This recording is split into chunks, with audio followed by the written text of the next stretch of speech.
अस्सलामुअलैकुम। एक दफ़ा फिर आपके सामने मौजूद हैं एक्सेल के नए टॉपिक को डिस्कस करने के लिए।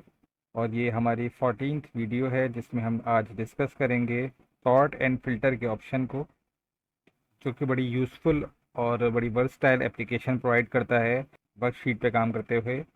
कि अगर आपके पास कोई डाटा मौजूद है और अगर आप उसको एनालाइज़ करना चाहते हैं मुख्तलिफ़ वैल्यूज़ के हिसाब से, मुख्तलिफ़ डेट्स के एतबार से, या किसी भी स्पेसिफ़िक वैल्यू के हिसाब से बाकी वैल्यूज़ को भी आप एनालाइज़ करना चाहते हैं, तो उसके लिए हम लोग फ़िल्टर यूज़ करते हैं। जैसे कि हमारे पास ये डाटा है, सैम्पल डाटा। तो इसमें अगर हम ये देखना चाहते हैं कि सिर्फ डैश के कितने यूनिट सोल्ड हुए हैं हमारे, तो हम यहाँ से सिर्फ डैश को सिलेक्ट कर सकते हैं और हमारे पास ये सिर्फ डैश के अगेंस्ट जो वैल्यूज़ हैं, ऑर्डर डेट है और यूनिट्स हैं, वो हमारे पास आ गए। ये क्योंकि हम समझने के लिए हमने बहुत स्मॉल डाटा रखा हुआ है, जो कंपनीज़ में या किसी भी जगह पे हम जो एक्सेल शीट्स या वर्कशीट्स पे काम कर रहे होते हैं, तो वो बड़ा ह्यूज लार्ज डाटा होता है। उसमें इस तरह से हम मैनुअली उसको एनालाइज नहीं कर सकते, ऑलमोस्ट इम्पॉसिबल होता है। तो हम फ़िल्टर्स का यूज़ करते हैं कि सिर्फ जो स्पेसिफिक वैल्यूज़ हैं उनको हम फ़िल्टर आउट कर लेते हैं और उनके अगेंस्ट जो वैल्यूज़ आ रही होती हैं उनको हम चेक कर लेते हैं। क्योंकि ये स्मॉल डाटा है तो ज़रा आपको इस वक्त फील नहीं हो रहा होगा कि ये फ़िल्टर से क्या ख़ास बात हुई। डैश तो यहाँ पे दो थे, हमने सिर्फ चेक कर लिया। अगर आप इसी को फ़र्ज़ कर लें या हम इसको देख लेते हैं, कर लेते हैं कि जैसे मिसाल के तौर पे अब अगर मैं आपसे बोलूँ कि डैश के कितने यूनिट सोल्ड हुए हैं, तो अब आपके लिए ज़रा सा मुश्किल होगा कि आप इस तरह से एनालाइज़ करेंगे कि डैश दो दफ़ा यहाँ आया, दो दफ़ा यहाँ पर मौजूद है, दो दफ़ा यहाँ है, और इसी तरह देखते जाएंगे और फिर मैनुअली उसको सम अप करेंगे या एनालाइज करेंगे, तो आपके लिए बड़ा मुश्किल हो जाएगा। इससे भी बड़ा बड़ा और ह्यूज सेट ऑफ डाटा हमारे पास होता है मुख्तलिफ वर्कशीट्स पे काम करते हुए। तो इसी वजह से हम फ़िल्टर के ऑप्शन को यूज़ करते हैं कि पूरी वर्कशीट में जहाँ जहाँ हमारी डिज़ायर्ड वैल्यू मौजूद है उसको हम फ़िल्टर आउट कर लेते हैं और उसके बाद एनालाइजेशन में आसानी होती है। तो स्टार्ट करते हैं। सबसे पहले हम ये देख लेते हैं कि हम फ़िल्टर को अप्लाई कैसे कर सकते हैं। फ़िल्टर को अप्लाई करने के दो तरीके हैं।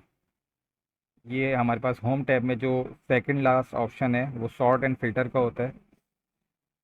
तो अगर हम फ़िल्टर को अप्लाई करना चाहते हैं और सॉर्ट को भी, जो कि हमारा सेकंड टॉपिक है इसी वीडियो में, तो हम यहाँ से इस्तेमाल कर सकते हैं।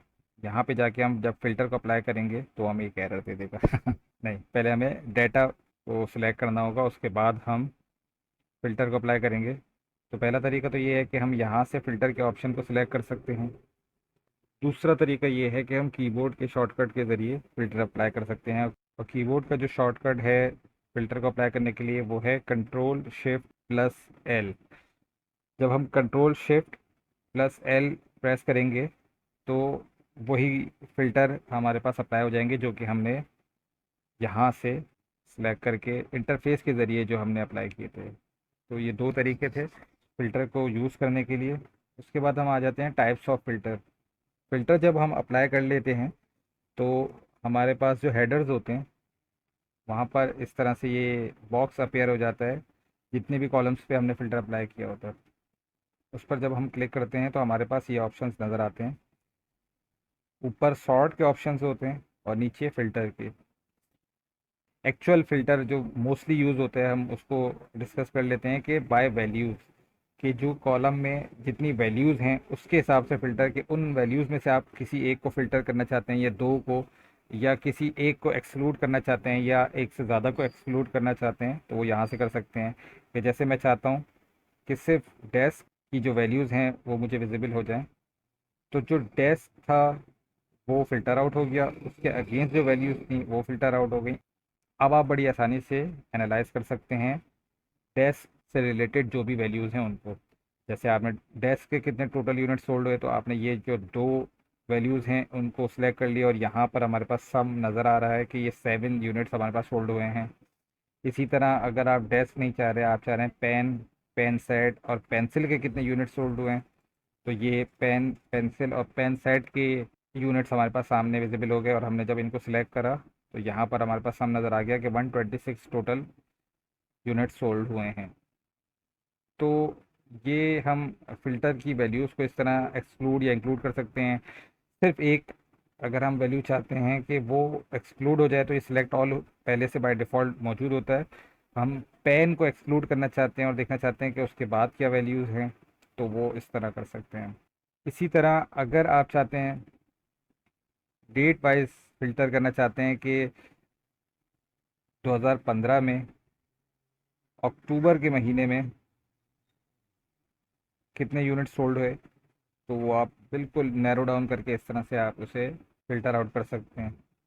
इसी तरह अगर आप चाहते हैं कि अगर 2015 के अक्टूबर में भी और 2014 के अक्टूबर में भी कितने यूनिट सोल्ड हुए, तो आप वो इस तरह फ़िल्टर आउट कर सकते हैं।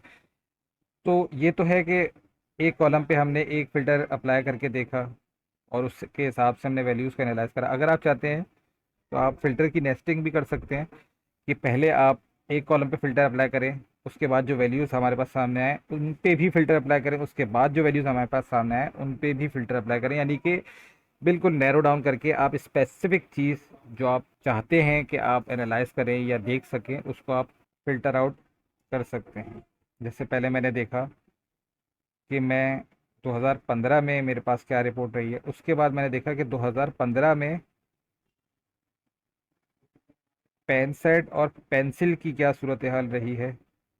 उसके बाद मैंने देखा कि 42 यूनिट्स जो सोल्ड हुए हैं वो मैंने फ़िल्टर आउट कर लिया। तो ये मैंने तीनों कॉलम्स पे जब फ़िल्टर लगाए तो मेरे पास जो बिल्कुल स्पेसिफिक जो टारगेटेड वैल्यू थी वो मेरे पास सामने आ गई। तो इस तरह हम मज़ीद अगर कॉलम है तो उन पे मज़ीद फ़िल्टर लगा सकते हैं। अच्छा, ये तो थी बाय वैल्यूज़ या बाय डेट या बाय नंबर, हमारे पास जो फ़िल्टर्स थे हमने वो डिस्कस कर लिए।